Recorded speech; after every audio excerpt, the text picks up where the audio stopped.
Bien, donc on va reprendre avec la table ronde de la matinée. On a vu tout au long des projections l'investissement qui était mis concrètement pour faire vivre des environnements vecteurs de liens sur les différents territoires de notre groupe, avec cette conviction que faire vivre des environnements vecteurs de liens, c'est faire vivre des environnements vecteurs de santé.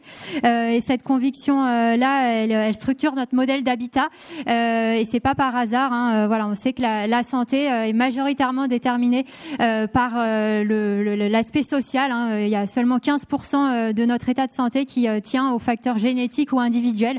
Donc voilà, comme le disait Morgane Blin dans la vidéo, la santé ne commence pas dans la salle d'attente du médecin. Et donc avec cette conviction et ces réalités qui lui donnent corps, on va poursuivre les échanges et imaginer aussi de nouvelles coopérations dans le cadre de notre table ronde. Cette table ronde va être animée avec Mounir Liam, qui est le référent utilité sociale de France-Loire, qui est responsable pôle social et adjoint à la direction de la relation et de l'expérience habitant. Donc c'était l'homme de la situation. Et puis c'est aussi parce que c'est un homme pressé et il n'a pas attendu les trophées. Il vient de remporter un prix de l'expérience citoyen la semaine dernière. Voilà, donc on peut lui faire confiance pour l'animation de cette table ronde.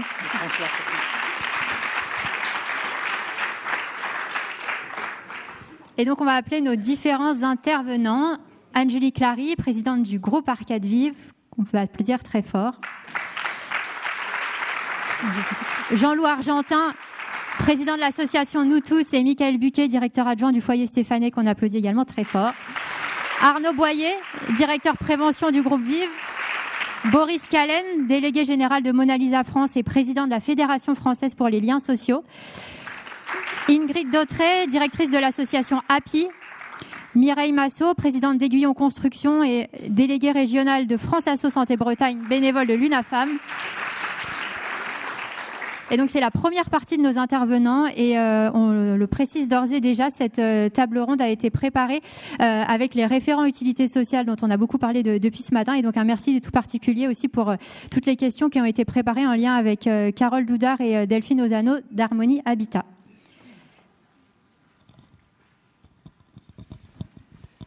Eh bien, on va commencer avec la première partie, et en ouverture de cette table ronde, on va commencer avec vous, Anne-Julie, présidente du groupe Arcade Vive. Vous allez être le grand témoin de nos échanges. Après la matinée que nous venons de passer, que pouvons-nous nous dire ?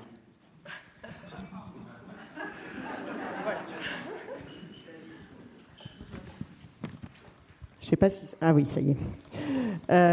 D'abord, bonjour à toutes et tous. J'ai pas vu tout le monde, mais j'ai cette chance en fait de commencer cette table ronde parce que finalement, on sort d'un moment extrêmement fort. Voilà, je vous le dis, je suis... mon premier sentiment, c'est d'être vraiment impressionné par la richesse de ce que l'on vient de vivre grâce à vous, voilà. Et vraiment, c'est, je pense, un élément de fierté collective très fort qu'il nous faut garder. Non seulement durant cette séance de travail, mais tout au long de la journée et pour le long cours et la longue tâche qui vous revient au quotidien. Donc vraiment une immense fierté, je vous le dis, en toute sincérité là, en début de propos, je suis très impressionnée par ce que l'on vient de voir et la manière dont le groupe vit sur les territoires.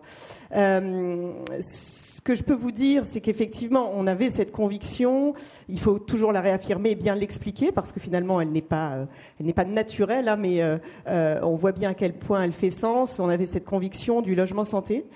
De l'importance d'avoir un facteur de santé logement qui permette d'activer des leviers en faveur de la santé et effectivement les 3 leviers que l'on a considérés comme indissociables en matière de logement, c'était cette question du bâti, bien évidemment, cette question des services et cette question du lien social. Et on sait à quel point, finalement, sur la question du bien-être, le logement est à la fois un facteur positif, voilà, dont on vient de voir l'illustration, et nous, en tant que bailleurs, encore plus, parce qu'on a un cadre collectif dans lequel on peut exercer nos métiers, mais aussi un facteur de risque, et ça, c'est plus l'image de la société aujourd'hui, c'est l'isolement et la manière dont le logement peut être aussi, évidemment, subi dans une certaine mesure et source de difficultés. Donc on voit à quel point on est finalement sous les projecteurs pour faire en sorte que le bien-être soit présent au quotidien pour l'ensemble des habitants. Effectivement, de cette conviction, on en a fait un levier d'action considérable. Je le dis parce qu'on a déployé le logement santé et la labellisation logement santé. On sait construire du logement santé aujourd'hui dans le groupe Arcade Vive.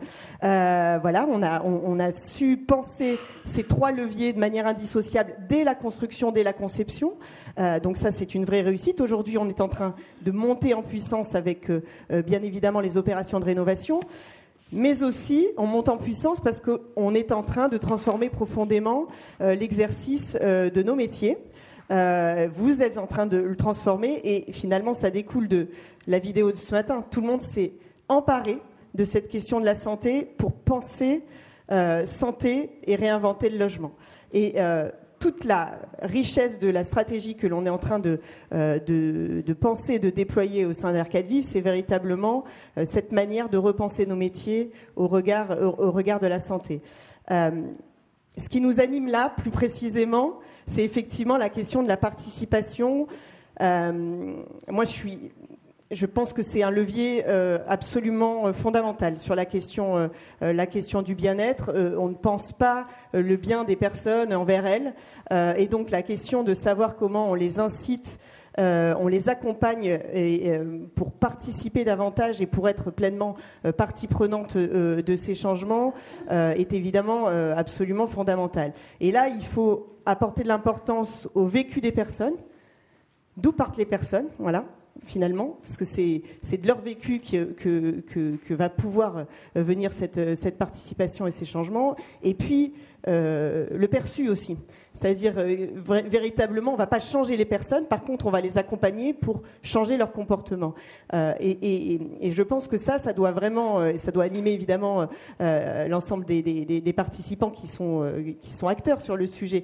Mais c'est vraiment, je pense, fondamental au vu des sujets de société que l'on a et de la manière dont les barrières sont plus créées et seront plus difficiles à casser aujourd'hui. Et donc, du coup, cette question du perçu et du vécu et de la manière dont la participation peut prendre corps et dont on va rendre possible l'action, c'est ça qui doit nous animer aujourd'hui pour aller un peu plus loin, j'allais dire, dans ce que l'on fait aujourd'hui, dans ce que on déploie sur les différentes entités. On travaille avec un chercheur au niveau du groupe Vive de l'IDRI qui a publié un rapport extrêmement intéressant qui dit « quand on peut, on veut ».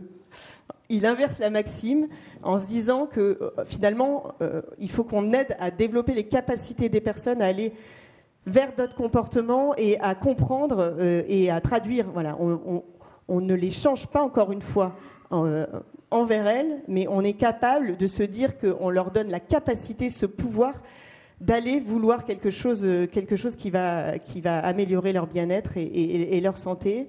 Je trouve ça très inspirant. Ça demande de cibler bien, effectivement, de rendre facile les actions, de se dire qu'il y a une diversité de champs d'action, que pas tous ne sont applicables de la même manière au même endroit. Et puis, il y a la question du temps et de la durabilité de ce que l'on va appliquer. Finalement, c'est pas en un claquement de doigts qu'on change les pratiques des personnes. Ça demande du temps et je crois que cette question du temps, elle doit nous interroger pour que véritablement nos actions s'inscrivent durablement dans des changements profonds de société dont on ressent tous profondément le besoin et la nécessité au quotidien. Voilà, donc c'était un propos un peu général. Merci Diane. Merci beaucoup à vous, Anne-Julie.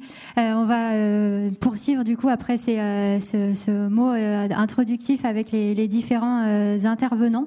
La discussion, elle va s'organiser en 3 séquences, à chaque fois sous un cours intitulé. Donc, on a regroupé quelques questions qui ont été travaillées avec le réseau d'utilité sociale. Donc, première séquence, ce dont on parle.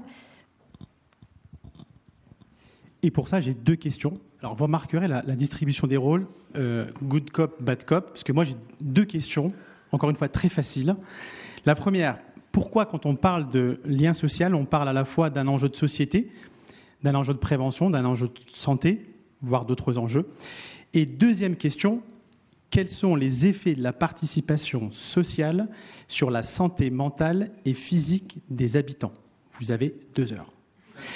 Et donc, on va commencer par vous, Boris Caillel. Je le rappelle, vous êtes président de la Fédération française pour les liens sociaux. Que pouvez-vous nous dire à ce sujet ? Vous remercier pour les 2 heures que vous me donnez, déjà. Bon courage à vous. Vous commencez par vous remercier pour votre invitation. J'ai passé déjà une formidable journée grâce à vous. Vos projets sont fantastiques, stimulants, formidables. Ils ont vraiment on parle de lien social, mais en fait, ce qui fait le lien entre tous ces projets, c'est vraiment la volonté de produire de la relation dans la grande proximité, et des relations, pas juste un projet, c'est des relations qui engagent et des relations qui comptent. Et pour ça, déjà, un grand merci. Je réponds en 2 heures aux questions. La première question, oui, c'est un enjeu mondial, à vrai dire, la vérité. L'Organisation mondiale de la santé a voté une résolution en mai dernier et a rendu un rapport que je vous invite à lire en ligne en juin dernier. Et qui dit quoi ?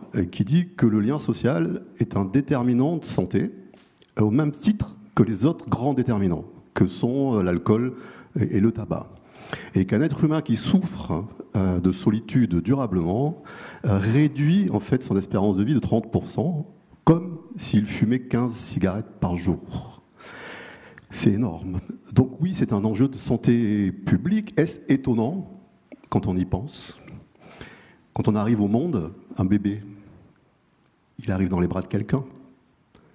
Donc, de façon ontologique, initiale, l'être humain est un être de lien et de relation avec quelqu'un qu'il a regardé suffisamment, qu'il a porté suffisamment, qu'il a regardé suffisamment pour qu'il puisse exister au monde, se développer et devenir qui il est grâce aux autres et avec les autres.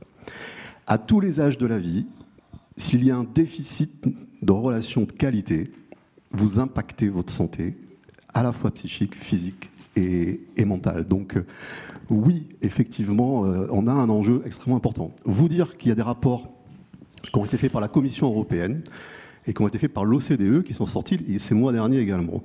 Vous dire que la France est vraiment pas le bon élève. On a énormément de gens en France, à tous les âges de la vie, qui souffrent de solitude et du fait de ne pas pouvoir parler à quelqu'un des choses qui comptent pour lui, de ne pas pouvoir être entendu en France. Donc on a vraiment un enjeu très très fort. Le dernier rapport qui est sorti de l'Observatoire des petits frères des pauvres, c'est 750 000 personnes en situation de mort sociale, âgées en France. Ils voient personne. Est-ce qu'il y a un enjeu ? Oui. Ce qui est extrêmement vivifiant et stimulant, c'est qu'on voit qu'en fait, on a les ressources pour agir. Il faut voir, on le verra après plus précisément, comment on arrive à agir tous ensemble en coopération. Et pour finir, est-ce que les effets de la participation sociale sur la santé mentale, quels sont les effets ? Ils sont très bons en fait. Il se trouve que toutes les études mondiales disent une chose très très simple. Être engagé, être utile pour les autres, c'est super bon pour sa santé à soi en fait. Merci beaucoup Boris. On peut continuer le tour de table. À qui le tour ? Michael, peut-être juste à côté. Peut-être effectivement abonder dans ce qui a pu être dit. Il n'y a pas, je pense qu'il n'y a pas de discussion sur les bienfaits de cette approche de lien social. Peut-être moi rebondir sur aussi, puisqu'on est aussi au temps des remerciements, de remercier les équipes qui ont conceptualisé cette approche du logement santé, parce qu'effectivement là plutôt moi sur l'aspect pratico-pratique et des effets qu'on constate au quotidien avec nos usagers, c'est que effectivement on sent même de manière physique le changement, c'est-à-dire la posture, l'assise, la confiance en soi, etc. Et je pense qu'on a encore à explorer la puissance du modèle, parce qu'on tâtonne, on essaie des choses. On voit quand même qu'il y a un fil conducteur à travers tout ce qu'on a vu, les beaux projets qui ont été montrés, qu'effectivement le lien social c'est quelque chose qui est profondément ancré dans nos pratiques, et on se rend compte en fait, en tout cas au fil du temps, que plus on avance et plus on laisse alors moi j'appelle ça le fourmillement, cette place au fourmillement, à cette émulation collective, à s'autoriser le fait de faire des pas de côté pour justement susciter du lien et sortir un peu des sentiers battus. Peut-être un peu, alors là c'est pas du chauvinisme, mais à l'image du projet que Sana présenté, où on fait venir des jeunes d'un quartier auprès de personnes âgées qui ne connaissent pas du tout ce monde-là, qui se rencontrent et on s'essaie. Et puis on voit que ça a des effets puissants. Et je dirais qu'il y a aussi, pour nous maintenant, dans nos actes quotidiens, je dirais, au-delà de l'animation de résidence logement santé, c'est comment, et c'est une réflexion qui est engagée au sein du groupe, c'est comment dans nos actes du quotidien, alors Jean-Loup en parlera peut-être mieux que moi tout à l'heure, mais ça nous a amené par exemple sur une panne d'ascenseur, sur une tour où on savait qu'il y a du public âgé. On n'a pas seulement pensé, on pense plus portage, on pense plus, alors on le fait, mais on pense plus accompagnement au quotidien, mais on pense aussi lien social. Se dire comment, à travers des événements du quotidien, on va créer ces espaces de lien social. Et je pense aussi que c'est un levier, en tout cas pour moi, qui est important de s'approprier au-delà de toutes les appellations, les sigles qu'on peut mettre, d'avoir ce souci. Et c'est suscité par cette approche du logement santé, de se dire j'ai une situation X ou Y, parfois de difficulté, comment la donnée du lien social va venir apporter du plus, parce qu'elle apporte, je le disais, une puissance je pense qu'on n'a pas encore mesurée pleinement et qui vraiment est aussi pour les équipes un vrai levier à la fois de valorisation, d'expérimentation et puis je dirais d'épanouissement, parce que quand on voit les effets que ça peut avoir sur nos locataires et la relation aussi, parce que la relation n'est plus la même, enfin, en tout cas nous sur les résidences logement santé, alors on se fait engueuler, oui ça continue, mais avec un sourire et puis on passe à autre chose très rapidement, donc ça fait vraiment bouger les lignes et c'est en cela où je trouve que ce levier du lien social, en tout cas sur notre expérimentation, c'est pour les locataires qui nous font le retour, c'est l'âme du logement santé. C'est-à-dire que le bâti et les services sont très vite considérés comme acquis, là où le lien social est considéré comme un vrai élément de démarcation, d'appropriation et un vrai besoin exprimé par nos usagers. Merci Mickaël. Alors c'est une belle transition vers Jean-Loup Argentin. Vous êtes, je le rappelle, président de l'association Nous Tous, partenaire du foyer Stéphane. Bonjour, oui, pas président, je suis fondateur et dirigeant maintenant de l'association Nous Tous, mais pas le président. Bonjour à tous et merci beaucoup pour votre invitation. C'est un honneur pour moi de pouvoir représenter l'association. Je dirais peut-être, si je peux exposer la vision de l'association pour répondre à la première question, j'aime bien dire que l'autonomie est un mythe et l'interdépendance une réalité. Je trouve que ça peut répondre un petit peu à la première question qui est posée. Et à la deuxième, avec les liens sociaux, c'est la diffusion des informations, c'est de la stimulation sensorielle, cognitive, affective. Juste avec des liens sociaux, on véhicule beaucoup de choses qui sont favorables à la santé. Voilà un petit peu déjà pour répondre à ces questions. Maintenant, c'est très, très intéressant pour la petite association que je représente de pouvoir intervenir en partenariat avec le foyer Stéphane au sein d'un logement santé. Historiquement, l'association a été créée en portant un projet d'habitat inclusif. Il se trouve que le collectif n'a pas réussi à porter le projet immobilier. On s'est rendu compte que pour nous, notre plus-value était surtout le projet social plus que le projet immobilier. Donc c'était hyper intéressant de se rapprocher du foyer Stéphane. Ça m'amène à me poser la question aussi de la relation entre l'habitat inclusif, les logements de santé. Ici, on parle de réseau de voisins solidaires. Les départements, dans le cadre de la loi Elan, parlent du projet de vie sociale et partagée. C'est important, je pense, de faire des liens. La force, je pense, du groupe Arcade Vive et du foyer Stéphane, c'est de pouvoir s'affranchir aussi des financements, d'une partie des financements du département qui permet de garder une forme d'autonomie dans le projet. J'ai pas réellement de réponse, mais c'est un enjeu stratégique qui me paraît important d'être discuté. Dans tous les cas, qu'on parle d'un réseau de voisins solidaires ou d'un projet de vie sociale et partagée, l'important c'est bien la veille, le soutien à l'autonomie, le soutien à la vie collective et l'ouverture du projet sur le quartier. À partir du moment où ces 4 axes-là sont pris en compte et sont travaillés, je pense que c'est prometteur et l'approche partenariale pour ça est déterminante. Merci beaucoup pour vos propos et on voit la nécessité de s'ouvrir. Et en ce sens, Ingrid Dautrey, vous êtes, je le rappelle là aussi, directrice de l'association API. Que pouvez-vous nous dire à ce sujet ? Bonjour à toutes et à tous. Merci au groupe Arcade Vive pour cette matinée d'échange. Effectivement, je vais rebondir sur la question de l'habitat inclusif, puisque c'est le cœur de l'habitat inclusif, le lien social, mais aussi faire un petit peu un pas de côté sur cette vie individuelle, parce que les deux sont liés. On parle de lien, mais on est aussi des individus à titre plein et entier. Et c'est bien la nature de l'habitat inclusif qui a été dite dans le rapport, Pifto-Wolfram de 2020, c'est être chez soi sans être seul. Donc voilà, il y a les espaces privatifs, il y a la vie individuelle, il y a ces espaces communs et ce projet de vie sociale et partagé dont vous avez parlé, qui est essentiel, qui est obligatoire, mais donc essentiel dans ces projets d'habitat inclusif. Alors nous, on a choisi l'appellation HAPI, habitat accompagné, partagé et inséré dans la vie locale, plutôt que la dénomination habitat inclusif, parce qu'on trouve qu'elle est beaucoup plus explicite. Donc dans ces 4 dimensions finalement de l'habitat HAPI, on retrouve tous les enjeux que l'on vient d'évoquer. Sur la question de l'habitat, ça a été très bien dit dans l'une des séquences vidéo de ce matin, dans l'un des projets, une habitante qui a dit qui est une habitante d'un habitat inclusif, qui était en fauteuil, là, qui a dit je suis dans un habitat ordinaire. Et ça, on y tient beaucoup en habitat inclusif, c'est que d'être en sécurité et donc vraiment d'être bien chez soi dans son logement comme dans un logement ordinaire. L'habitat inclusif est avant tout un logement avant d'être un lieu d'accompagnement et de partage.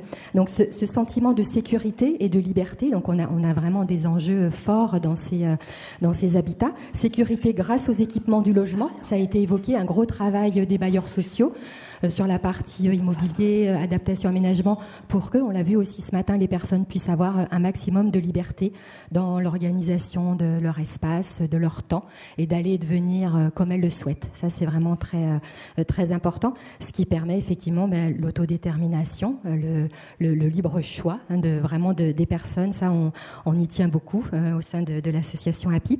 Ce qui permet aux autres dimensions d'accompagnement, de partage et d'insertion dans la vie locale de se déployer sur la base de cet habitat.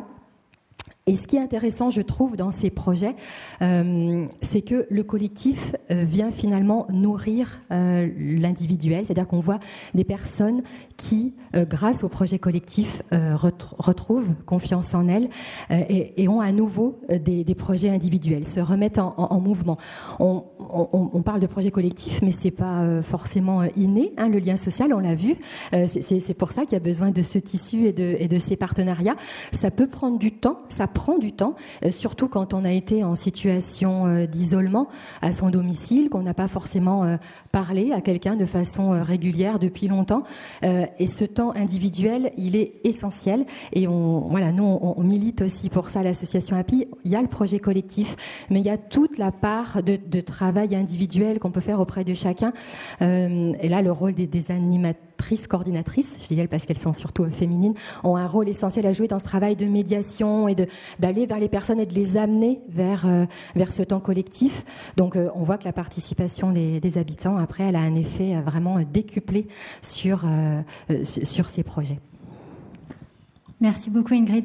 Alors on vient de parler de l'habitat inclusif et derrière ça de la manière dont le lien social pouvait vivre. C'est le lien social et les enjeux d'isolement, ça traverse aussi toutes les générations et ça concerne aussi particulièrement les jeunes aujourd'hui. 35% des jeunes souffrent d'isolement, nous dit la Fondation de France. Mireille Massot, vous avez conduit une étude sur la question de la santé mentale et sociale des jeunes. Est-ce que vous pouvez nous en parler un petit peu ? Bonjour à toutes et à tous. Merci pour les présentations qui vraiment reboostent le moral dans un contexte, on va dire, général qui n'est pas forcément si brillant que ça tous les jours. Donc, merci infiniment. Alors, oui, en effet, la commande, c'est faire un zoom sur l'étude qui a été conduite par la commission à laquelle j'appartiens au Conseil économique et social de Bretagne, qui s'appelle Commission Société, Environnement, Qualité de Vie, et qui, en 2020, donc année de Covid, année de santé mentale un peu bousculée pour les jeunes, de se pencher sur un sujet d'étude qui était en autosaisine, puisque c'est une possibilité que nous avons. Soit nous avons une commande de conseil régional, soit nous pouvons nous saisir d'un sujet d'étude. Donc notre commission, pour faire court, a proposé plusieurs sujets. Chacun des membres pouvait proposer un sujet. Moi, j'ai proposé la santé mentale des jeunes, parce que peut-être une sensibilité liée déjà à mon parcours professionnel, mais aussi liée à l'association dans laquelle je suis, qui est l'UNAFAM, donc l'Union nationale des familles et amis de malades et ou handicapés psychiques. Donc c'est ce sujet qui a été retenu pour l'année 2020. Ça nous a demandé beaucoup de temps, d'une part parce que nous avons beaucoup travaillé en visioconférence, puisque nous ne pouvions pas nous rencontrer en présentiel, que le sujet a été très contesté, parce que la santé mentale est un sujet qui fait encore peur, qui est tabou, faut l'appeler comme ça, et donc j'ai dû, dans un premier temps, essayer de faire comprendre, de faire accepter que la santé mentale est une composante de la santé globale, au même titre que la santé physique.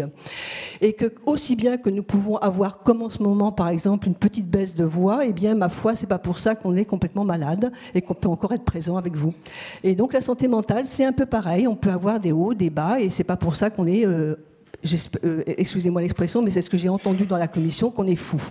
Donc voilà un petit peu ce à quoi nous nous sommes heurtés au départ, donc faire accepter que la santé mentale, c'est une composante de la santé globale, et donc que nous allons pouvoir travailler dessus.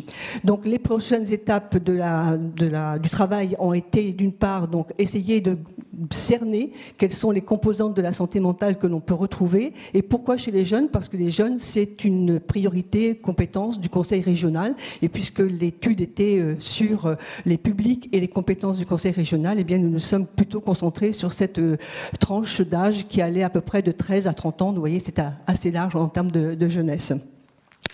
Donc, contexte de crise sanitaire, vous vous rappelez certainement tous les périodes de confinement.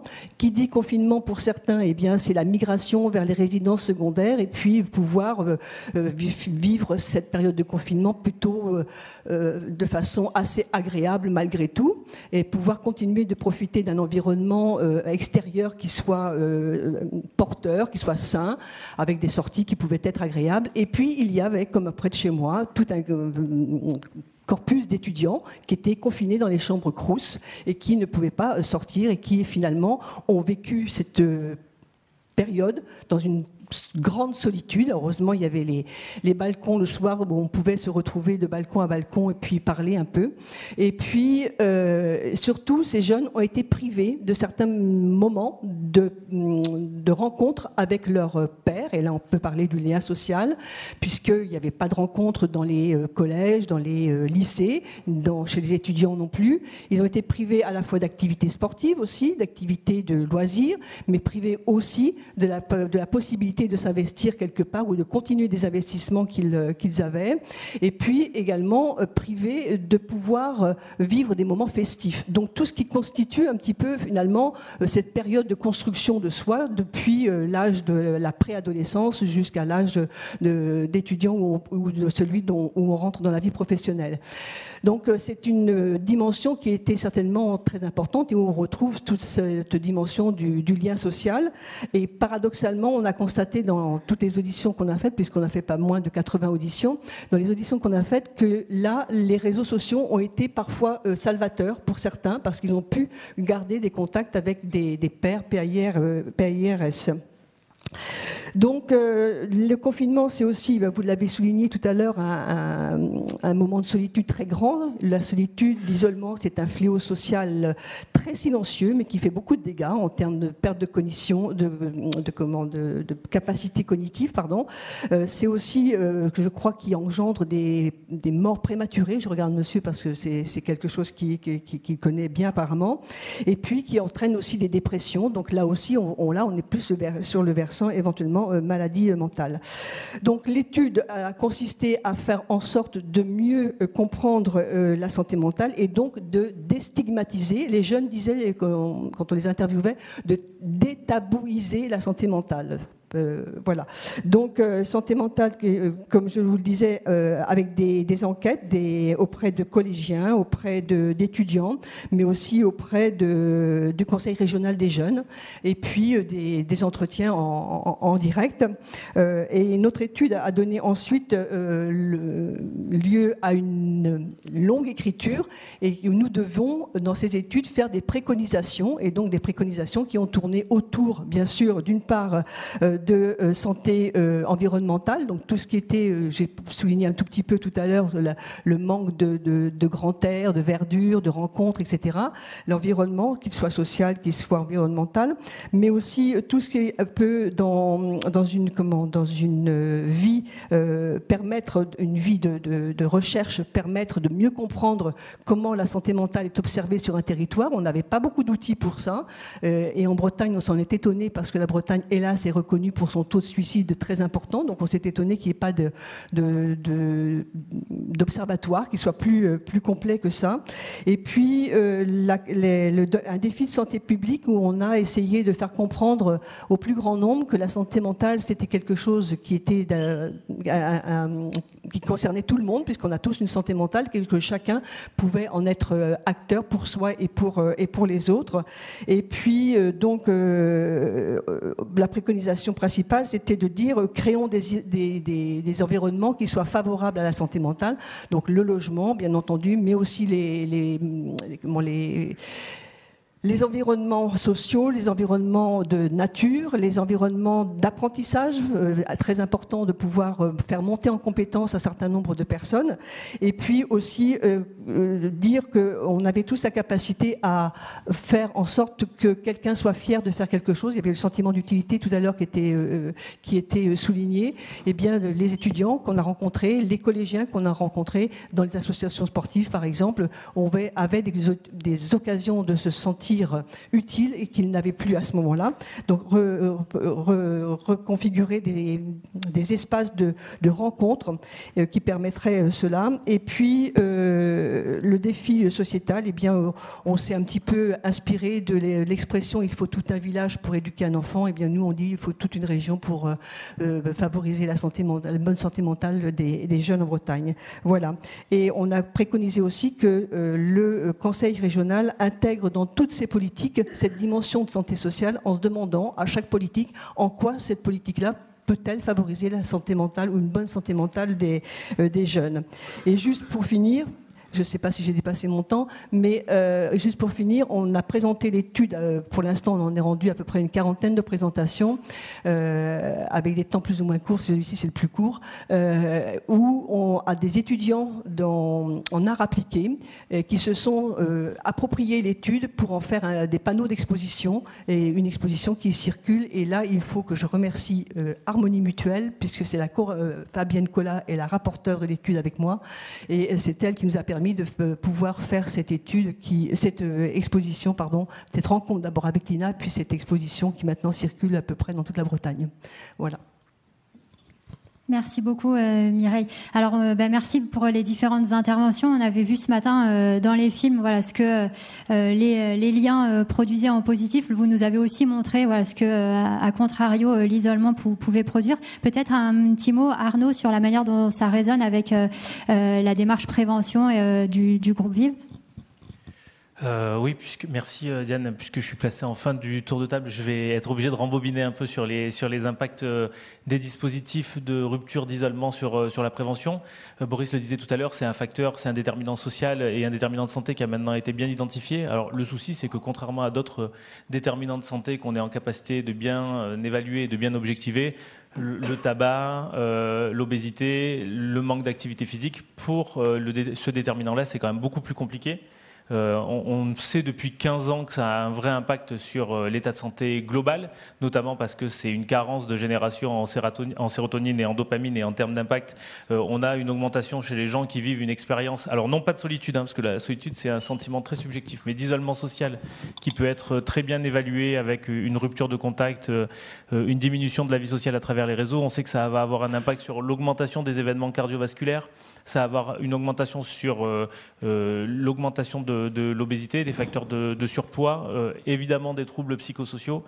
Mais on avait du mal, encore une fois, à le capturer parce que le segment, il est quand même très très large entre je vis une expérience de relatif isolement et je le vis plutôt bien, et j'ai une vraie problématique d'isolement, et donc je ne fais plus forcément les efforts aussi et tout le gainage social qui me permet encore de mener une vie intégrée, et donc ça a une profonde dégradation au niveau déterminant. Donc il y a des études qui ont été réalisées, notamment celle d'Essan et de... alors pardon, je l'ai noté parce que sinon je le bégaye à chaque fois, Odd-Lundstedt, qui ont été menées sur 7 ans et sur 3 millions de personnes, ce qui permet aussi dans différents pays de pouvoir avoir une idée bien objective de ces éléments-là, et donc qui sont venus confirmer ces éléments. Ce qui est compliqué, nous, au sein du groupe Vive, donc des différentes maisons, Harmonie Mutuelle, MGEN, MNT, Marc Gaillard, que j'essaye de ne jamais oublier, sinon je prends un plomb, c'est important qu'on l'ait en tête parce qu'on a une expérience très forte sur les dispositifs de prévention en entreprise, c'est 70%, et donc on commence à bien savoir se prévenir de la désinsertion professionnelle. Mais par contre, pour ce qui concerne votre activité, sur le logement, qui est vraiment le dernier filet de socialisation, on sait moins faire, et parce qu'on doit jouer aussi avec cette limite ténue que vous connaissez encore mieux que nous, entre l'engagement et l'apport de solutions, et puis l'intrusion dans ce qui est vraiment la sphère intime et la sphère privée.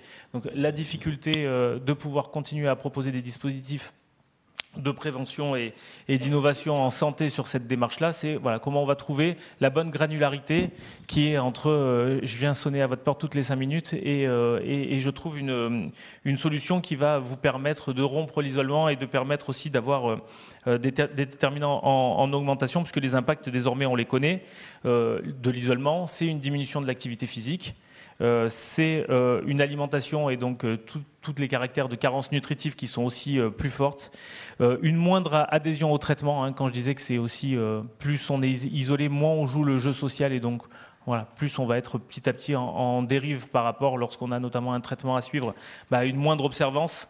Des inflammations chroniques, une dérégulation immunitaire. Donc ça, on pourrait se dire, mais dans l'absolu, c'est quoi le lien ? Encore une fois, il y a moins de sérotonine, parce que Boris le disait tout à l'heure, on est un animal social. Donc quand on est moins stimulé, qu'on génère ces hormones en moindre quantité, on n'est plus sujet de manière tout à fait hormonale et biologique à des inflammations, et puis également à une augmentation du risque dépressif, à une diminution du sommeil et à une augmentation du sentiment d'insécurité. Mais dans les expériences dont vous avez témoigné, il y a aussi cet élément-là qui est au cœur. Et ça fonctionne dans les deux sens, hein. C'est vraiment un cercle vicieux, puisque plus mon état de santé se dégrade et moins j'ai envie d'avoir des interactions, parce qu'il y a encore le rôle de présentation sociale sur lequel il faut travailler, et puis moins j'ai envie d'avoir d'interactions, plus mon état de santé se dégrade. Et donc c'est ce cercle-là sur lequel on essaye de trouver des dispositifs et de proposer des dispositifs qui sont en capacité d'améliorer l'état de santé global, j'allais dire des habitants, puisque là on ne travaille plus sur les salariés, on ne travaille plus sur un public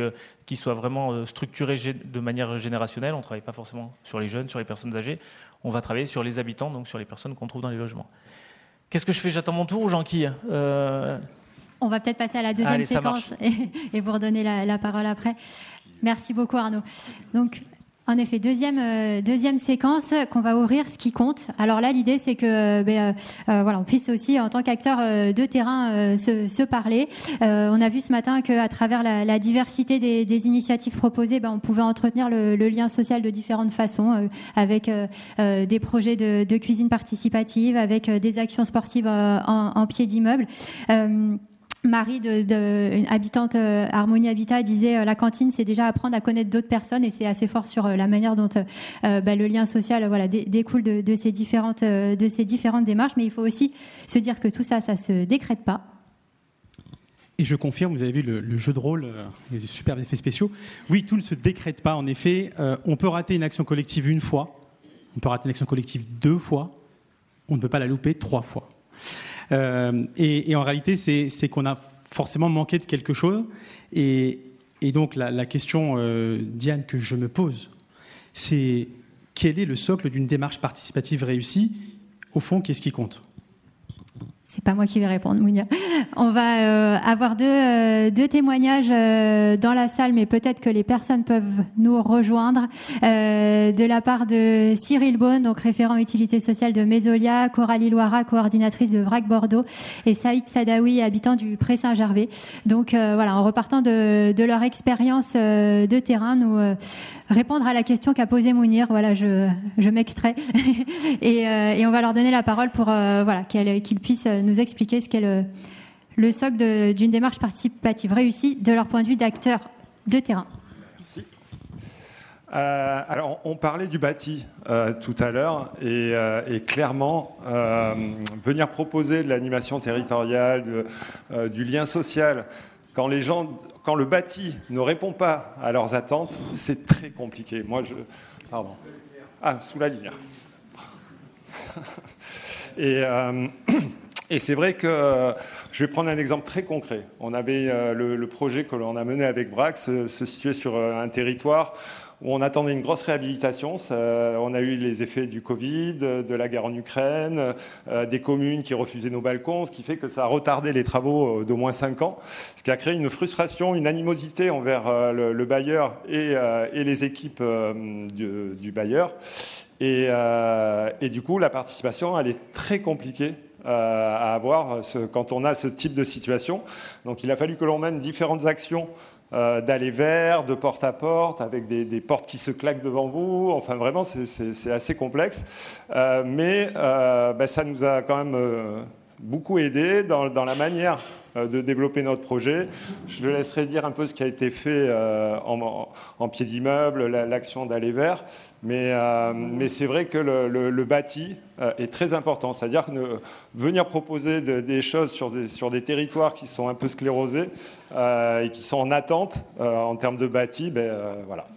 Donc, comme je vous dis, moi maintenant, je m'assure que les gens déjà se sentent bien dans leur logement avant de pouvoir venir rompre certains isolements, accompagner certains locataires, parce que voilà, on peut prendre un peu les foudres de tout ce qui ne va pas en amont, mais ça permet aussi ces actions d'aller vers. Effectivement d'identifier des situations un peu complexes. Moi, j'ai eu des personnes qui étaient enfermées par leurs époux dans leur logement tant qu'ils n'étaient pas là. On a eu des personnes qui ont participé au projet qui nous disaient il faut vite que je rentre. Enfin, vraiment, c'était très complexe pour elles. On a aussi eu des petits conflits dans les groupes, des différences culturelles, des voisins sur un même palier qui ne s'entendent pas et que... Voilà, on a amené pour qu'ils échangent entre eux. Et aujourd'hui, parce que c'est un projet qui a été mené sur 3 ans, aujourd'hui, on a vécu une vraie histoire. C'est Pop-Up Story le projet, mais c'est effectivement une vraie histoire. Les gens se sont mobilisés, ce sont même les habitants qui ont participé à la première saison, qui sont devenus des ambassadeurs. Et en fait, c'est par le bouche à oreille que ça a pu se faire, qu'on a pu mobiliser de nouveaux habitants. Ce qu'il faut éviter aussi dans la participation des habitants, c'est de créer des groupes qui font qu'en fait, ces groupes, ils créent un frein pour ceux qui veulent venir s'y rattacher sur les années suivantes. Donc il faut vraiment chercher à renouveler tout le temps, essayer de mobiliser de nouveaux habitants autour des projets. Donc voilà, et c'est ce qui s'est passé, puisqu'aujourd'hui, en fait, c'est ce groupe d'habitants qui vient nous voir et qui nous dit, voilà, on a fait un projet pendant 3 ans, nous on s'est mobilisés, on continue à faire des choses de notre côté, mais ce qu'on voudrait, c'est être accompagnés sur de nouveaux projets. C'est même eux qui demandent aujourd'hui à ce qu'on vienne les accompagner avec toute notre expérience en termes de recherche de financement, de réseaux associatifs, de partenaires, qui fait que, voilà, ils veulent qu'on travaille avec eux et c'est eux qui sont à l'initiative. Et d'ailleurs, chaque saison, ça a été un nouveau projet, parce que nous, on pensait faire un concours cuisine tous les ans, tout ça, et puis en fait, non, c'est les habitants qui nous ont dit, nous, on veut faire évoluer le projet, on veut quelque chose de nouveau tous les ans. Donc, voilà. Mais en tout cas, voilà, ça a été un vrai succès, mais je vous avoue que la mobilisation et la participation des habitants, c'est ce qu'il y a de plus dur dans un projet. Et du coup, pour compléter ce que disait Cyril, je pense que ce qui compte finalement, c'est la confiance. En fait, c'est d'arriver à créer des liens de confiance avec les habitants. Donc, ça prend du temps. Ça prend vraiment beaucoup de temps. Et là, voilà, ça a été un projet sur 3 ans. On a vu aussi l'évolution sur les 3 années. On l'a adapté, comme le disait Cyril, du coup, d'année en année. La première année, c'était un concours cuisine. Et en effet, on pensait le répliquer les 2 années suivantes.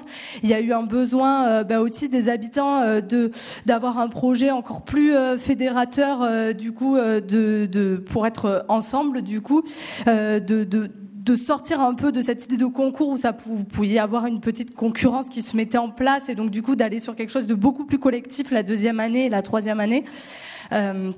Donc voilà, ça a été beaucoup de temps et du coup de mobilisation en pied d'immeuble, de porte à porte, la clé aussi, je pense que c'était le partenariat sur le territoire avec des acteurs qui sont présents sur le territoire, du coup des acteurs associatifs, des épiceries sociales et solidaires avec qui on a travaillé et du coup qui ont aussi créé du lien un peu avec tous ses habitants. Voilà, mais voilà, du temps et de la confiance qui se crée avec le temps. Du coup, c'est beaucoup d'appels. Enfin, nous, voilà, en termes de mobilisation pour nous, voilà, c'est beaucoup d'appels, de SMS pour voilà échanger. Et en fait, voilà, une fois que la confiance est là, c'est aussi plus facile. Et en effet, ça a créé du coup d'année en année des habitants qui sont devenus ambassadeurs du projet pour mobiliser de nouvelles personnes, des voisins, ramener des voisins autour d'un projet, autour de la cuisine, l'alimentation, du coup, voilà, qui est en lien aussi avec ces déterminants de santé, puisqu'on sait que l'alimentation et la santé, voilà, c'est lié et ça, voilà, on peut plus le nier. Donc voilà un peu sur ce qui compte pour cette participation des habitants. Et recréer du lien social. Merci beaucoup Coralie et Cyril. Alors on va passer la parole à Saïd Sadawi qui est habitant du Pré Saint-Gervais, toujours avec cette même question. Et Saïd Sadawi du coup est membre participant d'un habitat inclusif. Et donc voilà, on veut bien que vous nous représentiez un petit peu la démarche et la manière dont la participation sociale s'articule. Et puis on est là aussi pour se parler franchement. Donc quels sont les points de vigilance qu'on doit avoir en tête? Merci beaucoup. Bonjour à toutes et à tous. Bon, c'est la première fois que je prends la parole pour parler justement de l'habitat inclusif, qui pour moi est une chose vraiment très importante. Mais avant de parler de l'habitat inclusif, je peux me permettre de dire une chose, parce qu'en page 9, et je crois que tout à l'heure c'était affiché, il y a des chiffres qui m'ont vraiment surpris et j'ai été impressionné. Que par exemple une personne sur 4 de la population française est seule dans la vie, que 35% des personnes entre 25 et 39 ans sentent qui sont seules aussi, que 12% des Français n'arrivent pas à aller vers les autres et discuter, ils sont seuls chez elles, et que 17% des personnes qui sont seules, le plus souvent, ce sont des personnes avec des revenus modestes. Donc il faut en tenir compte. Et l'habitat inclusif a été pour notre résidence, je ne dis pas la solution, mais au moins une réponse. Parce que dans notre résidence, il y avait aussi des personnes qui étaient seules, qui étaient dans leur coin, qui ne sortaient jamais. Et le fait qu'on ait mis en place cet habitat inclusif dans notre résidence avec beaucoup de partenaires a fait que il y a eu des changements, il y a eu beaucoup de changements. Je citerai une personne qui s'appelle Annie, comme ça ne donnera pas. Annie, quand elle vient, elle me dit Saïd, c'est mon prénom, elle me dit ça me fait plaisir d'être venu et je reste chez moi, je tourne en rond et le fait de venir, ça me fait du bien. Donc voilà, l'habitat inclusif pour moi, ça a été quelque chose, un projet qui a chamboulé un peu notre résidence. Et je pourrais dire que cette démarche participative, il faut, si on en parle, il faut que tout le monde se soit se sentent vraiment concernés par cette démarche, en toute transparence. Et il faut que ça serve à faire bouger les choses. Donc, il faut qu'en fin de compte, lorsqu'on prend une décision dans l'habitat inclusif, il faut que ça soit vraiment partagé et reconnu par tous. Et là, on avance tout doucement. Et c'est vrai que, peut-être que je me répète, mais ça fait bouger les choses et ça fait changer les choses. Les habitants se sentent plus reconnus, plus écoutés, et voilà. Donc, merci à vous. Merci beaucoup, Saïd. Et merci pour les témoignages. Je vais quand même revenir à ma question auprès des intervenants cette fois-ci, sur cette question de la démarche participative réussie, au fond, qu'est-ce qui compte. Et Mireille Massot, j'ai une question à vous poser. Est-ce que dans le fond, il ne faudrait pas que l'habitant soit en capacité de comprendre ce qu'on veut y faire? C'était un peu l'idée qui était reprise d'un espèce de parcours de l'habitant, avant qu'il ait les bonnes clés de compréhension pour pouvoir être dans la participation. Bien évidemment, c'est de la provocation gratuite, mais la question est posée volontairement de cette manière-là. Qu'en pensez-vous ? Alors, merci de la question. Bon, je crois voir à quoi vous faites allusion. Donc, pendant la préparation, j'ai dû avoir cette phrase qui m'habite depuis tout le temps, depuis que j'ai commencé à travailler, donc ça fait un certain temps. C'est que on ne peut pas considérer que la personne en face de soi n'est pas capable de comprendre. Si elle ne comprend pas, c'est qu'on n'a pas pris les bons mots, les bonnes phrases, qu'on s'est pas mis dans une démarche de faire en sorte qu'elle accède à ce qu'on veut lui dire. Donc voilà, c'est un peu, je crois, ce que j'ai voulu dire dans cette phrase-là. Quand on a préparé, c'est une démarche pédagogique. J'étais instite, nul n'est parfait, voilà.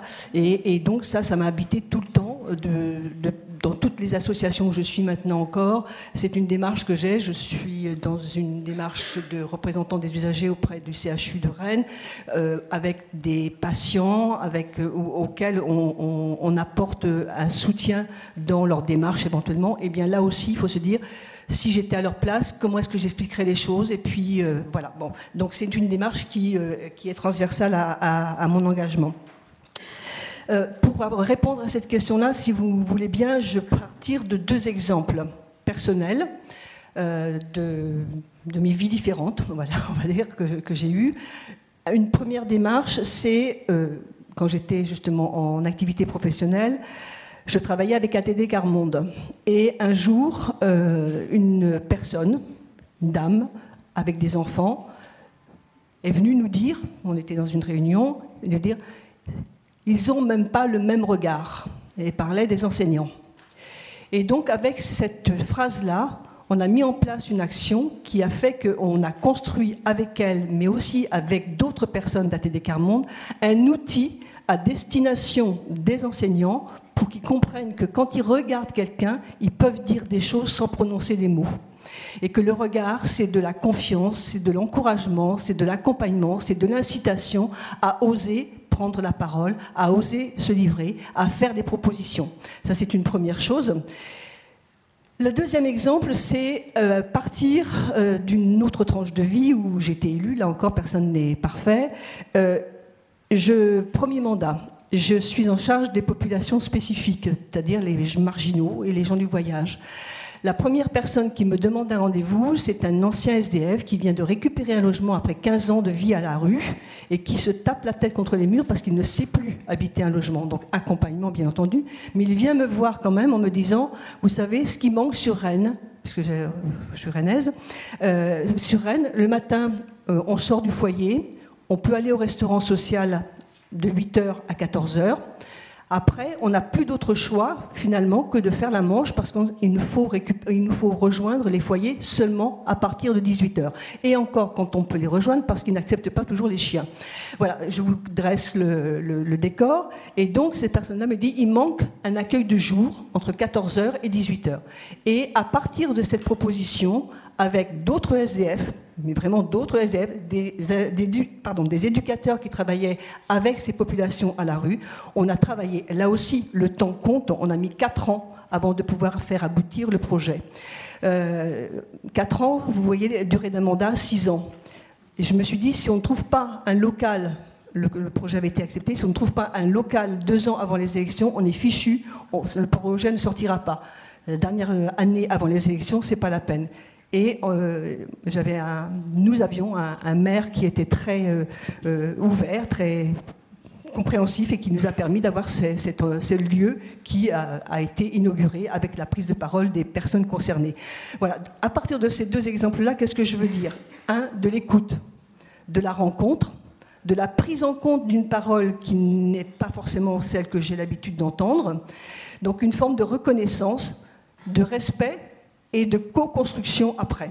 Donc voilà un petit peu ce que je veux dire en démarrage comme élément qui compte peut-être dans une démarche de construction, de co-construction, de partage et d'élaboration d'actions avec des habitants. Juste pour finir, parce que je ne sais pas si j'aurai l'occasion de reprendre la parole, je veux aussi saluer tout ce travail qui a été fait. Rappelez-vous, vous avez dû les voir passer les années précédentes, les 10 commandements d'une fille de quartier, qui a été fait avec les équipes d'Aiguillon et puis les associations de quartier, du quartier prioritaire de la ville. Et puis ce couple de personnes en situation de handicap qui voulait accéder à un logement social et qui a pu le faire grâce à l'accompagnement d'Imoja. Merci beaucoup. Avant de passer à la 3e séquence, et je m'adresse à vous, Boris Callen, en 2 mots. C'est-à-dire exactement le contraire de ce que je fais. On parle de qualité, de quantité. Le mot confiance est ressorti à plusieurs reprises. On a parlé de durée. Si on doit se parler clairement et être très terre à terre, quels sont les bons ingrédients d'une participation ? Moi, je passe de 2 heures en 2 mots, vous avez remarqué quand même. En préambule, je voudrais rebondir sur ce que vous venez de dire, parce qu'on n'en prend pas souvent conscience. On parle souvent des inégalités, je dirais, de la précarité monétaire, culturelle. Il y a également une précarité relationnelle, qui est extrêmement importante. On n'est pas tous égaux dans notre capacité, en fait, à nouer des relations de qualité.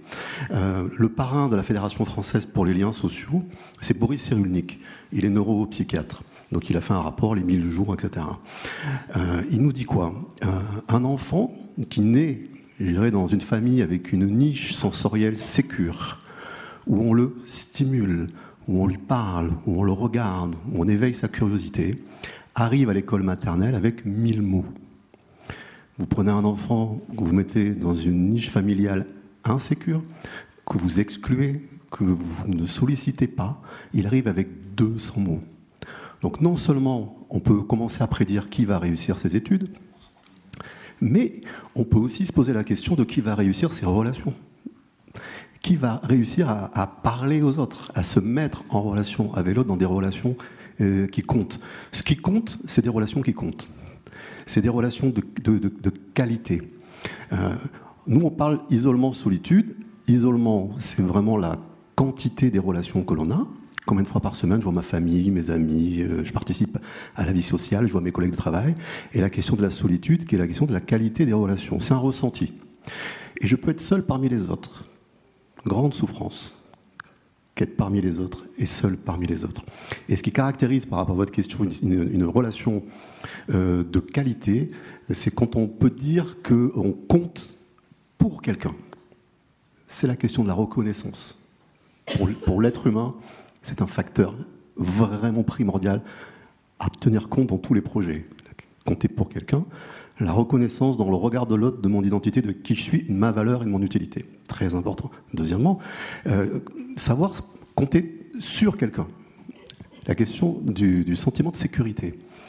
Dans l'étude que je vous parlais tout à l'heure européenne, les Français sont ceux qui disent avoir le moins de soutien, de possibilités de soutien quand ils ont besoin d'aide, une aide morale ou psychologique. Ils n'ont personne sur qui compter. Il m'arrive quelque chose, j'appelle quelqu'un et tout de suite j'ai quelqu'un sur qui compter. Et le troisième facteur sur la qualité de la relation, c'est l'inverse. C'est le bonheur que quelqu'un compte sur moi. J'ai besoin de toi. Dans les projets qu'on fait, parfois, ça peut être une phrase miraculeuse. On ne dit pas « viens faire le projet, vas-y, il faut y aller, il faut y aller ». C'est qu'on apprend à rencontrer l'autre, et on le connaît, et on lui dit « j'ai besoin de toi parce que tu m'as parlé de la tarte au citron la dernière fois, j'adorerais que tu la fasses parce que nous, on a un projet, etc. Et la personne se sent investie d'une utilité. Ce qui fait qu'une relation marche, c'est qu'il y a eu rencontre. Ce qui fait qu'un projet marche, c'est qu'il y a eu rencontre. C'est une forme de métamorphose réciproque. Si vous rencontrez quelqu'un, si une organisation rencontre une organisation, et que les deux repartent comme ils sont venus, il n'y a pas eu rencontre. Il n'y a pas eu de mouvement qui fait que je me suis décalé et que j'ai aussi moi-même évolué. Et d'ailleurs, les projets, quand ils marchent, c'est tout le monde, ça marche pour tout le monde. Les professionnels sont heureux, les habitants sont heureux. En fait, c'est l'ensemble des personnes. Mais pourquoi ? Parce qu'il s'est passé quelque chose. Il s'est passé quelque chose dans l'ordre vraiment de la qualité. Et pour finir, dire ce qui est extrêmement important également, et là on revient sur la question du pouvoir d'agir, en fait. Et c'est ce qui a été dit finalement par les personnes qui sont venues là. À la fin, ils se sont réappropriés le projet. On voulait faire le même projet. Non. On se réapproprie le projet et on en fait autre chose. C'est là où ça marche. C'est quand les habitants eux-mêmes, on les aide en fait à faire ce qu'ils ont envie de faire. Et on les accompagne dans leur propre pouvoir d'agir. Et là, ça marche, ils sont heureux et ça dure. Merci beaucoup, merci pour ces précisions. On va arriver à la dernière séquence. Bon, si ça tenait qu'à moi, je vous dirais, vous savez quoi, on passe un deal, on arrête tout, ce qui est prévu pour la journée, on continue la table ronde. Malheureusement, vous avez de la chance, c'est pas moi qui décide, mais blague à part, on a encore 10 minutes avant pour cette dernière séquence et arrive à la conclusion. Et je passe le flambeau à Diane pour la suite. Alors, on revient toujours à nos questions de notre réseau. Donc, voilà, ce qu'on peut faire ensemble concrètement, quelles méthodes de mobilisation des habitants, quels exemples d'outils et de dispositifs, donc questions aux intervenants, vous portez qui pourraient nous inspirer. En bref, ici, on allait encore plus loin. Comment on peut agir encore mieux et ensemble, concrètement ? La parole à Arnaud.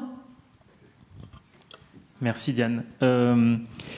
Sur les éléments de ce qu'on peut faire ensemble et sur, j'allais dire, les conseils pratiques, même si c'est toujours compliqué de parler de conseils pratiques dès lors qu'on va parler de détermination, de liens qui nous lient ou pas, donc c'est un peu compliqué. Et puis, vendre une méthode telle qu'elle avec un modèle économique, ce qu'on a déjà assez de peine à faire pour la prévention, c'est encore plus compliqué dès lors qu'on travaille sur des déterminants et du lien social. Moi, l'exemple que j'adore donner, parce que dès qu'on parle d'un fail industriel, ça m'excite, mais chacun ses vices, ne jugez pas, c'est la démarche qui avait été lancée par La Poste sur les visites sociales. Je ne sais pas si vous vous souvenez de cette démarche-là.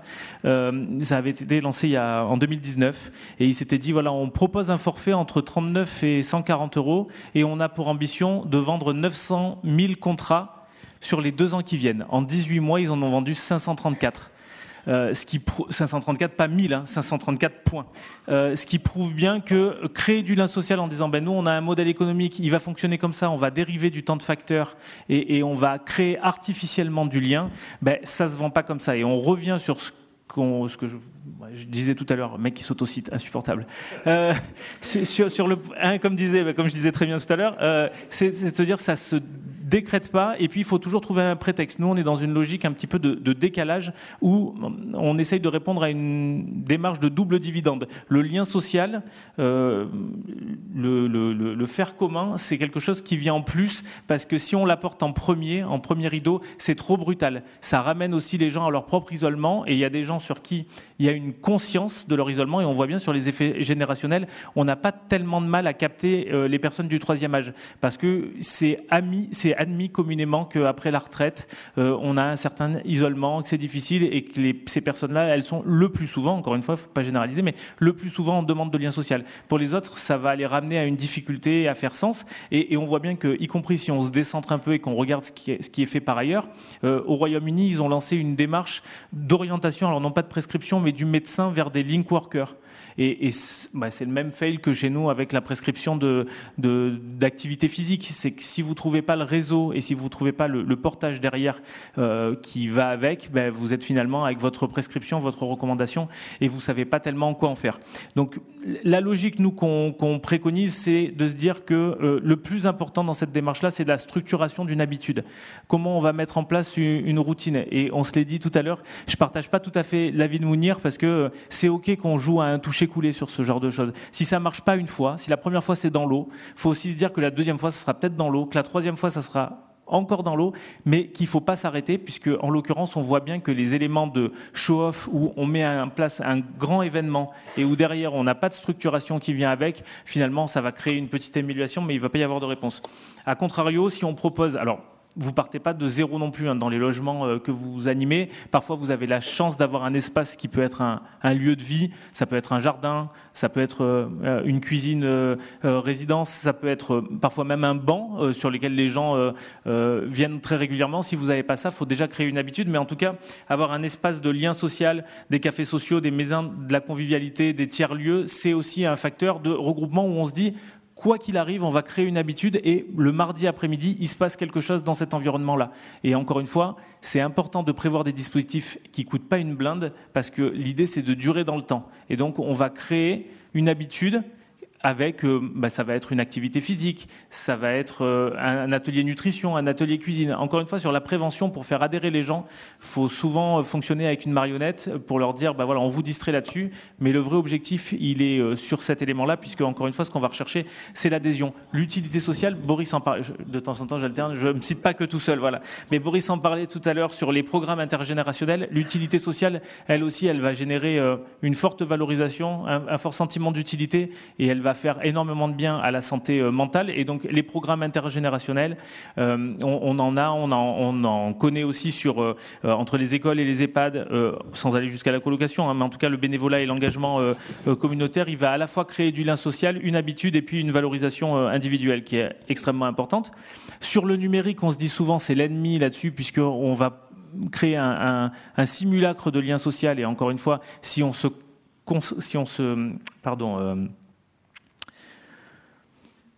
j'ai un gros bug. Si on se contente, le mot était pourtant simple, c'était un verbe du premier groupe. Si on se contente de la mise en relation numérique, ça s'arrête là. Et en l'occurrence, l'idée, c'est plutôt de créer un premier lien, un premier contact qui derrière se poursuit dans la vraie vie. Alors, il y a plusieurs plateformes qui existent. Les plus connues, c'est Nextdoor, Entourage, Allo Voisin. J'en donne 3 pour pas faire de pub. Mais en tout cas, ça peut être un élément aussi de référencement pour dire je suis là, je suis disponible. Mounir disait tout à l'heure qu'une des difficultés qu'ils rencontrent parfois dans certaines des résidences, c'est les gens qui sont en travail de nuit, ou qui sont en décalage, ou qui ont des contraintes, ou qui vont avoir leur enfant 1 semaine sur 2. À un moment donné, personne ne va aller remplir un planning dans le hall d'immeuble. Par contre, la solution numérique, elle est de plus en plus facilitée, et on s'est longtemps dit que ça excluait les seniors. Mais les seniors d'aujourd'hui sont ceux qui ont vécu la première vague numérique la plupart du temps dans leur activité professionnelle. Et sur une application, encore une fois, ça peut marcher. Donc sur cette logique-là, c'est aussi des éléments que l'on préconise. Donc voilà. Pour me résumer, après m'être cité, je me résume, vraiment il faut que j'aille consulter.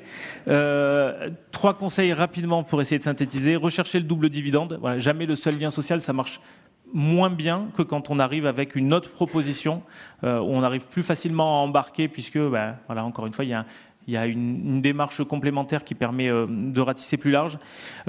Penser le modèle comme si c'était une charge de très longue durée, voilà, parce qu'encore une fois, c'est les habitudes qui créent la routine qui va se permettre aussi de recréer un lien social dont vous pouvez espérer en tant qu'animateur qu'un jour vous soyez inutile, c'est-à-dire que le modèle il soit autoporteur. Et que vous n'ayez besoin de ranimer la machine que très ponctuellement. Nous, on arrive à le faire sur de l'activité physique, sur du lien social. Ça prend plus de temps et puis ça dépend aussi du turnover que vous connaissez dans les résidences. Mais en tout cas, faut le penser comme ça et ça sert. Si vous avez de l'argent, n'hésitez pas, mais je veux dire, ça ne sert à rien de mettre forcément énormément de moyens sur les premiers temps. Et puis le dernier point, c'est de persévérer, créer du lien, c'est long et ingrat, mais comme pour tous les dispositifs de prévention, c'est la création d'une routine et d'une habitude qui génère un bénéfice social et de santé à moyen long terme. Ouais, voilà. Bravo. Un mot peut-être, le temps qu'Arnaud reprenne son souffle, Michael, Jean-Loup. Alors pour faire très court, et peut-être pas une méthode, mais un état d'esprit, alors qui vaut ce qu'il vaut, mais qui est un peu la résultante de notre collaboration sur le logement santé. Alors ceux qui me connaissent vont dire il va revenir avec ses sigles, mais c'est normal. Moi j'ai appelé ça le PAF. pour la projection, c'est-à-dire en tout cas sur les projets que l'on mène et notamment sur le lien social. C'est l'aller vers, c'est intégrer tous les éléments de contexte, tous les éléments qui font la situation dans laquelle on s'inscrit et d'y aller avec à la fois des objectifs, je dirais, très modestes et court-termistes, mais moyens et long terme, et ne pas se priver d'ambitionner ou de rêver, de se dire à terme je souhaiterais que ça soit telle ou telle chose. Le A pour l'ancrage parce que ce sont les locataires qui sont au centre et qu'on doit mettre cette action à leur service et donc le construire avec eux, mais aussi l'ancrage dans les écosystèmes, avec les partenaires, expérimenter des choses avec les partenaires, avec les collectivités aussi. Je pense que c'est important de faire en sorte que à la fois l'aller vers soit de nous, que nous allions vers les habitants, mais aussi que les habitants, à travers nos démarches, puissent aller vers aussi, je dirais, le tissu local beaucoup plus large que la résidence à proprement parler. Et puis le F pour le fourmillement. Le fourmillement, c'est ce qu'on se disait, c'est développer le pouvoir d'agir des locataires et de se dire que quand bien même on irait à contre-pied de ce qu'on avait prévu, à partir du moment où c'est eux qui ont pris cette orientation et qui la portent, c'est de se laisser emmener avec eux sur ce sujet. Et je dirais la même chose pour les collaborateurs, puisque pour moi, le modèle du logement santé, il a aussi cette grande capacité à nous réinventer, enfin en tout cas à nous questionner, à nous réinventer. C'est ce qui a été dit en propos introductifs et vraiment on le constate sur le terrain. Et avec aussi, je dirais, une force, c'est que les trois piliers du logement santé, il y a des formes d'interdépendance, mais aussi d'émulation les uns pour les autres. C'est-à-dire que le lien social peut nous amener à nous questionner sur le bâti ou sur les services. Par exemple, nous récemment, les échanges avec des locataires nous ont amené à nous questionner, de dire les femmes victimes de violences conjugales, qu'est-ce qu'on fait pour elles ? C'est vrai qu'on n'avait pas réfléchi à ça, et du coup on imagine des solutions qui viennent alimenter le logement santé, alors soit les services, soit le bâti. Donc il y a un vrai cercle vertueux aussi à travers ce fourmillement, de se laisser, je dirais, la possibilité de réfléchir, de sortir des sentiers battus, de passer pour des originaux parfois. C'est pas grave, on l'assume tant que ça sert plus grand que nous. C'est bien ça l'essentiel. Et tout ça, je dirais, moi, le pilier de ça, c'est effectivement la question du logement santé. En tout cas, c'est la manière dont on le vit au quotidien, puisqu'elle dépasse vraiment le cercle restreint des résidences, mais du quotidien. Et je dirais qu'à travers le PAF, j'y reviens, on arrive à faire des petites choses qui sont plutôt intéressantes. Merci. Je crois que je sais pas si c'est le mot de la fin. Bon, deux choses rapides. Pardon ? Ok, bon, je vais essayer de faire vite. Si je peux revenir juste avant, pour moi, ce qui compte, c'est la mobilisation et qu'est-ce qu'on fait de la mobilisation. C'est vraiment à partir de ça qu'on peut construire les actions. Sans mobilisation, c'est très compliqué, et mobiliser le public, c'est difficile. Donc la mobilisation, comment mobiliser et qu'est-ce qu'on fait de la mobilisation. La question qui m'intéresse, c'est quel exemple d'outils et de dispositifs vous portez qui pourraient nous inspirer. Et là, du coup, je ne peux pas m'empêcher de parler du réseau d'entraide citoyenne. Je vais être assez rapide. L'association Nous Tous propose une démarche qui est celle du réseau d'entraide citoyenne, qui invite les administrés d'une commune à s'organiser en réseau pour augmenter la capacité des personnes à vieillir chez elles. Et ça repose sur une notion d'habitude. C'est des cafés animés qui ont lieu toutes les 2 semaines. Donc il y a 21 cafés animés par commune et par an. Et on parle de café animé parce qu'à chaque fois c'est de 9h30 à midi, il y a un accueil convivial avec viennoiserie, boisson chaude et un intervenant extérieur qui vient co-animer la matinée. C'est un petit peu, je dirais, la culture au service du lien social. Et à force de venir, les personnes apprennent à se connaître. Et après, mon rôle, c'est de favoriser la mise en relation pour que les personnes puissent s'entraider ou se programmer des loisirs. En fait, ces 2 cafés animés mensuels, c'est juste un espace facilitant, un cadre facilitant, à partir duquel les personnes peuvent se rencontrer, s'informer, échanger, et de ces liens sociaux qui sont créés, qu'est-ce qu'elles font les personnes ? Nous, on est juste un cadre facilitant.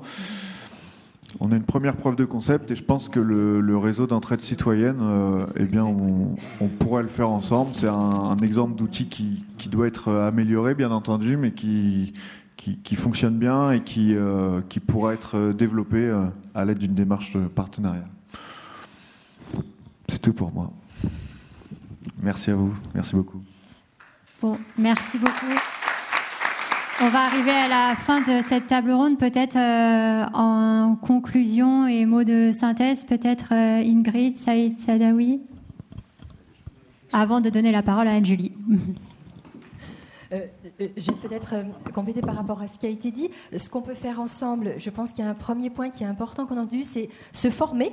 On peut se former ensemble parce que je pense que l'étayage dont on a parlé, l'expression, la mise en lien entre les habitants et les partenaires autour du logement santé et de l'habitat, c'est pas évident et ça demande pour les professionnels de la formation pour justement arriver à faire en sorte de ne pas faire à la place d'eux, de vraiment d'accompagner les groupes d'habitants, les bénévoles à faire et à se réapproprier le projet, ça a été dit tout à l'heure. Donc ce qu'on peut faire ensemble, c'est se former, et ce qu'on peut faire ensemble, ce que je voulais vous dire, c'est de montrer ce qu'on fait, notamment de mener des études, puisque c'est l'une des missions d'API. On a mené l'année dernière une mesure d'impact social avec 28 porteurs de projets d'habitat inclusif, dont Alfie, que je remercie à nouveau pour son engagement, parce que ça a été un gros travail, et ce travail, on l'a fait ensemble, 28 porteurs de projets, 47 habitats qui ont mené individuellement leurs mesures d'impact social, et nous, API, nous avons capitalisé toutes ces données pour justement valoriser, appuyer les politiques publiques pour que le développement de l'habitat inclusif se poursuive. Donc j'étais très heureuse d'entendre le témoignage de monsieur tout à l'heure, de voir tous les bienfaits que ça apportait. C'était vraiment l'objectif de cette mesure d'impact social. Et donc voilà, ce qu'on peut faire ensemble, c'est ça. C'est vraiment faire remonter les besoins pour que les politiques publiques continuent à avancer dans le bon sens. Merci beaucoup. Juste un petit mot sur l'habitat inclusif. Tout à l'heure, j'étais très rapide, mais c'est vrai que l'habitat inclusif, il faut des négociateurs. C'est mon avis à moi. Il faut qu'il y ait des négociateurs qui puissent aller vers les personnes seules, qui sont isolées, et leur dire, voilà, on a ça pour vous, venez nous voir. Parce qu'apparemment, c'est là qu'est un peu la chose qui manque. Ce qui manque, c'est aller vers ces gens et leur dire, venez nous voir, on peut vous aider, parce qu'ils sont vraiment seuls. Donc l'habitat inclusif, dès que les personnes y sont entrées, ils ne veulent plus en sortir. Donc c'est ça qui m'a fait rire, c'est qu'ils ne veulent plus en sortir. Et si un jour on efface l'habitat inclusif, ils vont pas s'en remettre. Donc c'est vrai que dès qu'on a créé une chose telle que l'habitat inclusif qui marche bien, qui donne espoir, il faut continuer et renforcer. Je voulais juste dire un petit mot sur les méthodes. Donc nous, la ville du Pré-Saint-Gervais, c'est une petite ville. Nous, on a 17 000 habitants. Du haut au bas du Pré-Saint-Gervais, c'est 800 mètres. Donc dès que quelqu'un traverse au feu vert, toute la ville est au courant. Donc c'est pour ça que nous, les méthodes dans notre résidence, c'est plutôt le bouche à oreille, c'est les affichages, c'est un peu les coups de téléphone, voilà. Donc nous les informations passent très très vite. C'est pas comme Paris. Nous, c'est une petite ville, donc ça passe très très vite. C'est une petite ville de campagne où tout le monde est au courant de tout. Donc voilà, c'est l'avantage qu'on a ici dans notre ville. Voilà, merci à tous.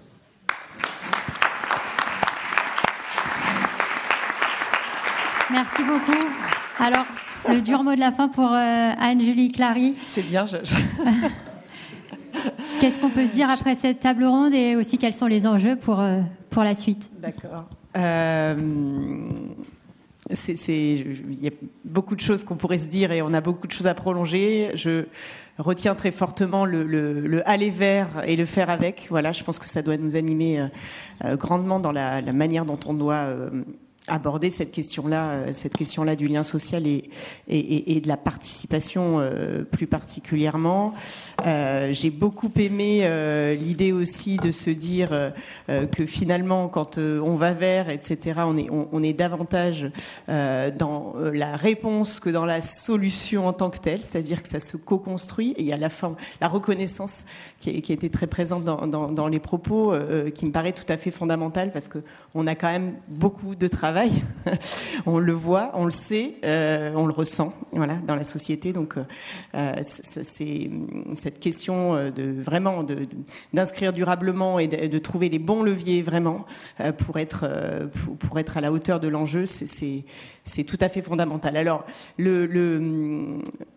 pour le groupe, je pense que c'est l'idée, ce qu'on se disait précédemment là sur la slide précédente. En tout cas, pour le groupe, qu'est-ce que peut faire le groupe ? D'abord, ce que j'ai envie de dire, c'est que le groupe est un tout. Et ça, on le ressent en fait. On le ressent parce on a des référents utilité sociale, on a aussi des référents logement santé. On voit bien que quand on pense santé, tous les métiers sont impactés et finalement ça nous donne une force collective considérable et ça aussi ça doit être fortement moteur dans la manière dont on aborde ce sujet-là. Ça c'est le premier point. Le second, c'est que on a une expertise santé qui vient du groupe Vive et du coup Arnaud en a fait une illustration sur les questions de prévention, mais je pense que vous le ressentez, c'était présent dans certains projets. Finalement, il y a des passerelles très intéressantes avec d'autres maisons du groupe Vive et notamment cette expertise santé, encore une fois, qui peut être inspirante, qui peut déclencher un certain nombre de choses tout à fait à notre profit sur les territoires. Donc ça me paraît essentiel aussi. On est finalement le seul à pouvoir avoir cette force collective aussi avec le groupe Vive. Et puis vous dire que on voit bien qu'on a une responsabilité collective d'impulsion. Voilà, je le dis très fortement parce que on est un acteur qui s'inscrit aussi, bien évidemment, et surtout sur cette partie-là, en complément des dispositifs publics, de l'État, etc. On a envie, évidemment, d'être à cette dimension-là des projets, mais pour autant, on est un acteur qui compte et on est un acteur qui doit être inspirant et donc qui doit avoir cette responsabilité d'impulsion. Je le ressens de plus en plus fortement en fait. C'est pour ça que je vous l'exprime. Et donc ça veut dire qu'il faut oser à nos échelles.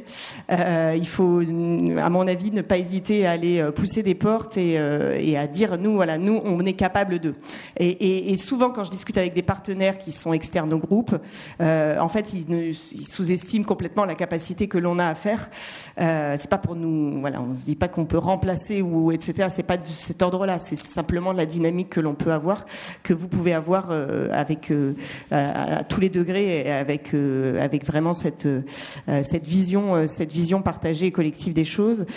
Et enfin, je terminerai par un élément extrêmement important, c'est que tout ça se fait que avec une coopération très forte, très forte. Ça va de pair avec l'écoute, mais ça va de pair avec surtout la manière dont on peut co-construire, mais surtout coopérer vraiment très fortement sur les territoires avec les habitants et avec les partenaires associatifs, collectivités aussi, sur toutes ces dimensions. Et voilà, on voit qu'il y a des acteurs qui font aussi. Donc appuyons-nous, enrichissons-nous, soyons force de proposition et j'y vois aujourd'hui vraiment un élan très fort. Je vous le retémoigne. Je trouve qu'on est, on a cette puissance aujourd'hui ici qui est illustrée dans cette salle et c'est vraiment, c'est très réjouissant. Voilà, un grand merci à tous et à la suite. Merci beaucoup Anne-Julie. Alors, c'est aussi un petit peu l'ADN, le défaut des trophées, c'est qu'on n'a pas encore tout à fait fini. On voulait mettre un tout petit coup de projecteur sur la Fédération française pour les liens sociaux, qui a été créée l'année dernière et fort de nos échanges, se dire que on rejoint cette fédération cette année à partir des initiatives qui sont présentées dans cet objectif aussi de porter tous ensemble le lien social comme enjeu de santé publique et de continuer à le faire collectivement. Donc on vous laisse la parole avant cette petite signature rapide. Bien, merci Diane. Oui, juste, donc c'est la séquence, non pas de signature, mais comme disait Anne-Julie, c'est un réseau et un réseau solidaire, ça se construit avec des partenaires. Ces 2 dernières années, il y avait Cravate Solidaire et l'affaire et l'histoire se poursuit avec Partelios et d'autres structures. Il y avait également avec la MGN, notamment sur la santé mentale et sur la réciprocité des attentions qui est réelle et concrète, sur lesquelles il y a eu une formation des acteurs de proximité avec la MGN. L'action se poursuit également sur la mise en place de cafés santé, que ce soit effectivement en pension de famille pour les personnes qui ont eu des longs parcours de rue, mais demain pour pour des jeunes dans les foyers de jeunes travailleurs et des résidents jeunes actifs. Et, cette action également, il y a eu d'autres actions en termes de vrac également, sur lesquelles l'histoire se poursuit et se construit, d'ailleurs avec notre groupe, avec notre maison et puis le groupe Vive sur le sujet.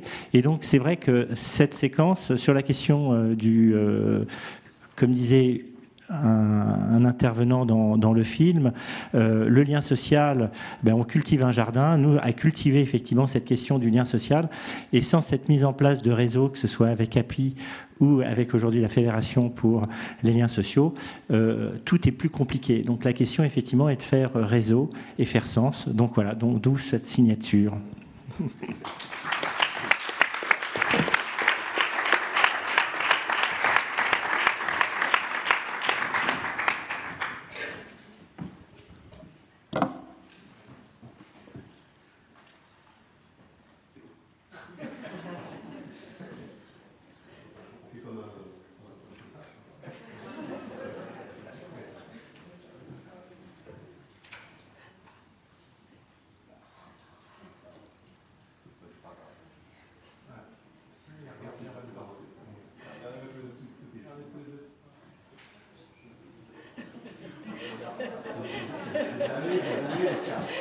Lequel va garbouiller à côté de la